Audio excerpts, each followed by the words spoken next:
That evening, Lushri and Swallow sat together, eating dinner in the center of the camp. Although there was no strict rule, many people joined the communal meal every day. Tonight, more than 50 people were present, over half of the camp's population. They used wooden bowls, meticulously carved with sharp stones. The bowls had shallow rims and couldn't hold much, so everyone had several bowls in front of them for their food. Chopsticks were simply broken off tree branches. Swallow had already taught her how to climb those enormous, terrifying trees. Surprisingly, this was easier done than said. For some reason, Earth's gravity had lessened, and the distances from the sun and moon had increased. On one hand, temperatures had dropped by 5 to 7 degrees Celsius compared to the Earth she knew. On the other hand, the passage of time was different. According to the prophet's calculations, a day now had approximately 32 hours, and a month about 35 days. Even the sun and moon appeared much smaller. The reduced gravity resulted in decreased weight, directly affecting them by allowing feats previously impossible, like jumping 2 to 3 meters high or running faster than any world record. Due to the reduced gravity, all living things had grown larger. Even those whose growth plates hadn't fully fused grew significantly taller. However, without proper exercise, low gravity could also lead to decreased body density and increasing frailty. For the former Lushri, this was an unimaginable life, akin to living as a primitive. Time is the most ruthless force. No matter how advanced human civilization once was, after countless years of an ice age, cities had turned into ruins and then decomposed into stones and soil. Not even a single piece of steel remained. Food, clothing, paper, plastic, metal, concrete, nothing had survived. This new world had completely erased human traces, leaving only the survivors to prove humanity wasn't extinct. But what's the point of that? Including her and Swallow, there were fewer than 10 women in the camp. As Joker had said, within a few generations, they would likely face extinction. Forget it, this isn't something I should worry about. Even if extinction comes, it will be several generations down the line. Lushri shook her head, pulling her thoughts away from sorrow. The communal meal was lively, reminding her of her school cafeteria. She saw people she recognized, the leader, Hawkeye, and Merchant chatting together. Though it seemed that most of the talking was done by Hawkeye and Merchant, with the leader occasionally interjecting. The White brothers stood out among the group of Asians, occupying a corner on their own. The younger brother, Ace, focused intently on his meal, while Joker kept looking up, carefully observing everyone in the camp, especially the leader's group. The doctor sat alone on a tree stump farther from the center, intermittently conversing with a woman next to him, whom Lushri remembered was named Concubine. "Who are those two?" she asked. "A couple, though the doctor doesn't quite admit it," Swallow answered. "And you?" Lushri probed. Given the events of the day, Lushri had been very quiet. Swallow saw she finally showed some interest, though it was in gossip, and pointed her chin towards the center, the leader. This answer didn't surprise Lushri much. Swallow seized the opportunity to engage her in conversation, sharing various camp anecdotes. Not wanting to leave Swallow talking alone, Lushri gradually joined in. As their conversation deepened, a sudden commotion erupted nearby, followed by a loud male voice echoing through the dining area. "Shut up." Swallow set down her half-eaten dinner and quickly climbed a nearby tree branch, looking down from above. Lushri stood up from her seat and climbed the branch beside her. "Shut up, you know nothing." The man at the center of the disturbance, about 30 years old, looked exhausted from yelling, his face flushed, breathing heavily. "Who is he?" "Priest," Swallow replied shortly. "He used to be a clergyman. Many people in the camp have faith, and the leader never interfered with him. Waking up to a changed world, familiar family and friends gone, surrounded by strangers, forced to work daily for essential food and shelter. With no decent entertainment, such a life was hard for anyone to accept. Thus, many sought solace in faith, even those who weren't believers before. The priest held a unique status in the camp, not participating in production, but providing spiritual comfort to those who sought him. Such a person was necessary, as he indeed calmed many people's hearts. The leader tolerated his lifestyle, providing him with daily food, water, and essentials. If the leader was in charge of the camp's operations, the priest was its spiritual leader. So, when they disagreed, whom should others listen to? Fortunately, the priest wasn't a stubborn man. He knew his limits and never aimed to usurp the leader's position, avoiding him to maintain his own authority among the people. He was always a soft-spoken person. Swallow had a generally good impression of him. She frowned and whispered to Lucian, "Wait here. I'll go check." She then agilely moved forward, stepping from branch to branch.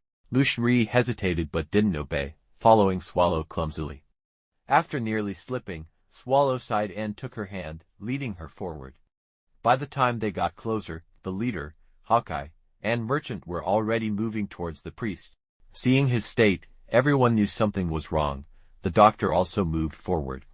Ignoring the leader, the priest grabbed the doctor's sleeve. "Doctor, save me. I don't want to die."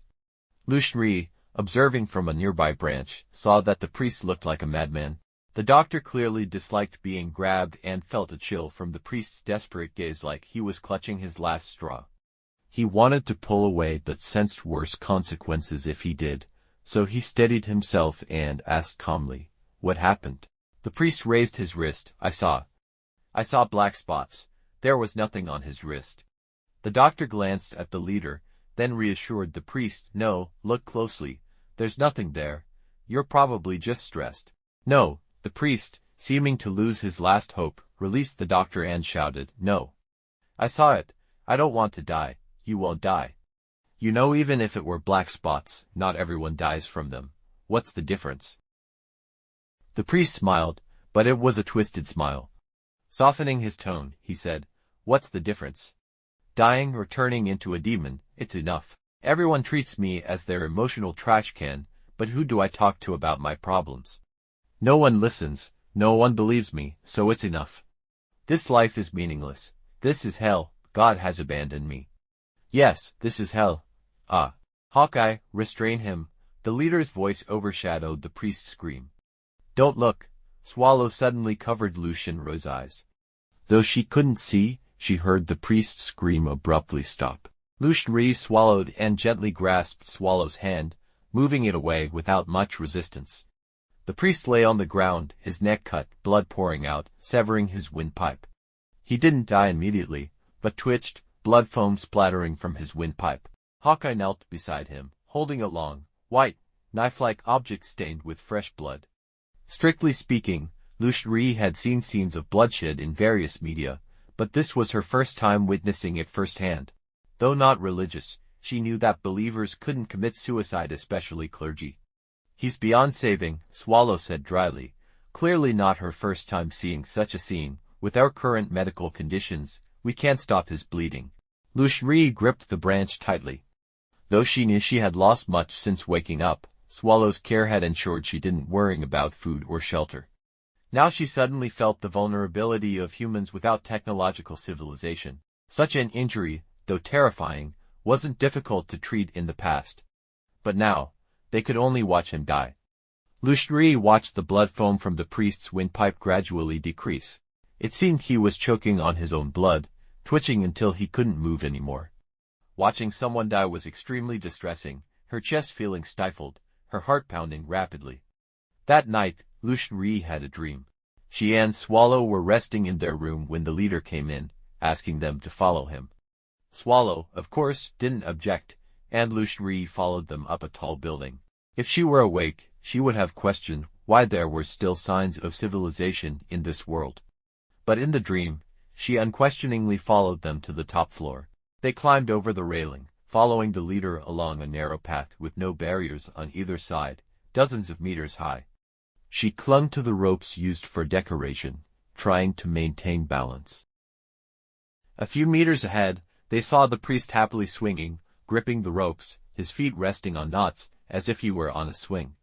These ropes were barely as thick as her thumb, and it looked like they would snap with too much force. The leader, walking ahead, was the first to notice. He looked anxious and shouted, "Don't play with the ropes, you'll fall." Before he could finish his sentence, the ropes in the priest's hand snapped with a loud crack, sending him plummeting headfirst. Lucian's heart skipped a beat, but fortunately, the priest's feet were caught in the remaining knots, preventing him from falling immediately. He seemed to realize the danger now, screaming loudly, "Ah!" The priest struggled, trying to grab the ropes entangling his feet, but Lushri could see clearly that his efforts only caused his feet to slip further out of the knots. She wanted to save him, but she was also suspended in the air. Suddenly, she felt an intense fear. What if the ropes she was holding also snapped like the priest's? She would be doomed. Don't move anymore. She wanted to shout, but no sound came out. Finally, the priest's feet slipped completely from the knots, and he fell with a final scream. And then, she woke from the nightmare. The sky was just beginning to lighten, the early morning chill making her shiver. The priest's scream still echoed in her ears, completely dispelling her sleepiness.